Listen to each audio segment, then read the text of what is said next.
I really think society and specifically societal expectations are the root cause of almost all mental health issues. Okay, maybe not 100%, but certainly 90% or higher. Us young men are under exceptional amounts of pressure from society. We're under pressure to make a lot of money, to get a good job, to have a girlfriend or get married. None of these things are inherently bad. But the problem is, in the modern world, it's just too unreasonably tedious to live up to these expectations. So here's the thing.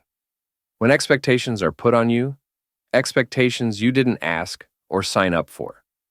And then on top of that, shitty economic conditions that society itself caused makes it damn near impossible to live up to society's own expectations. Naturally, you get depressed, anxious, and hopeless when you don't live up to those expectations. But let me ask you this. Who gave society the right to throw these expectations onto you? You didn't ask to be born, and you didn't ask for these responsibilities. Let's say my PS5 randomly breaks down and stops working. I can pay a technician $50, $100, or whatever to fix it. If he doesn't successfully fix it, I have a right to be mad at him because he signed up for the job and didn't do it. What I can't do, however, is just go to any random person on the street, offer to pay him money to fix my PS5, then get angry if he doesn't want to do it. He never asked or signed up for the job. But this is essentially what society does to us as young men. We never asked for the responsibility of making money or having a good career. Why do they automatically get to assign us these terms of conditions from birth without our consent? If you are a productive guy who enjoys working and making money, you should absolutely be allowed and encouraged to do that. But if you don't want to do these things, you shouldn't be shamed and forced into it either. Once I unplugged from the matrix and realized this, all my depression and anxiety went away. So what if I'm 30 and don't want to work? So what if I'm still playing video games? So what if I don't live up to society's expectations? Society never had the right to put those expectations on me anyways. The first step was realizing this, and that cleared most of the negative emotions in my head.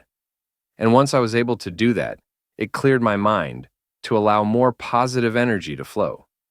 I was once again able to socialize without fear of being judged. Even if someone wanted to judge me, I could finally stand my ground.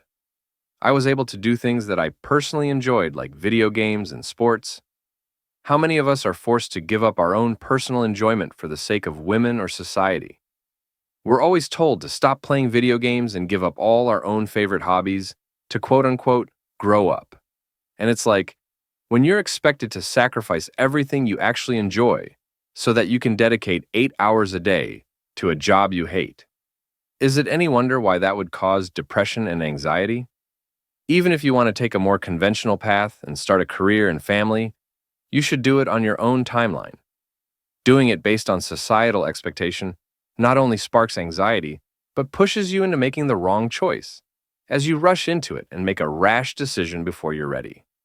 I can't count how many friends I've seen stuck in bad marriages because they felt pressure to get married before 30 or whatever, and so they just got married to the nearest convenient person when they were 29 instead of someone who actually makes them happy.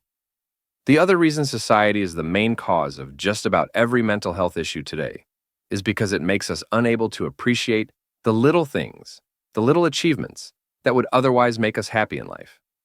Let's say you're really out of shape, but you start hitting the gym and you get to a point where you can do one pull-up. This is absolutely a great sign of progress that you should and naturally would be happy about. This is definitely a reason to celebrate.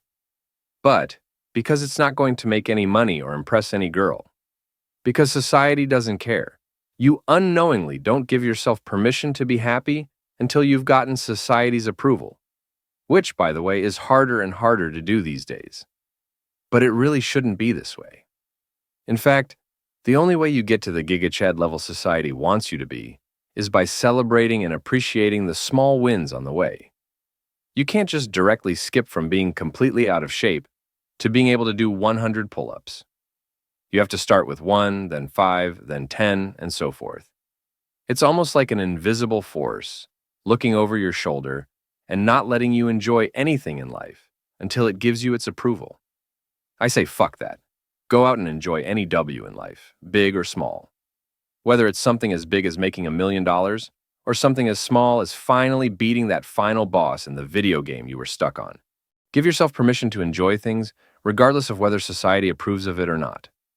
Remember, if the world doesn't owe you anything, you don't owe the world anything either. Just like you are not entitled to a yacht if you can't afford it, society isn't entitled to your contribution if it doesn't give you enough incentive to contribute in the first place. Find what makes you happy. Improve yourself, but celebrate your own milestones, whether that impresses society or not, and live life on your own terms. You do that, and most likely you will see your mental health improve tremendously.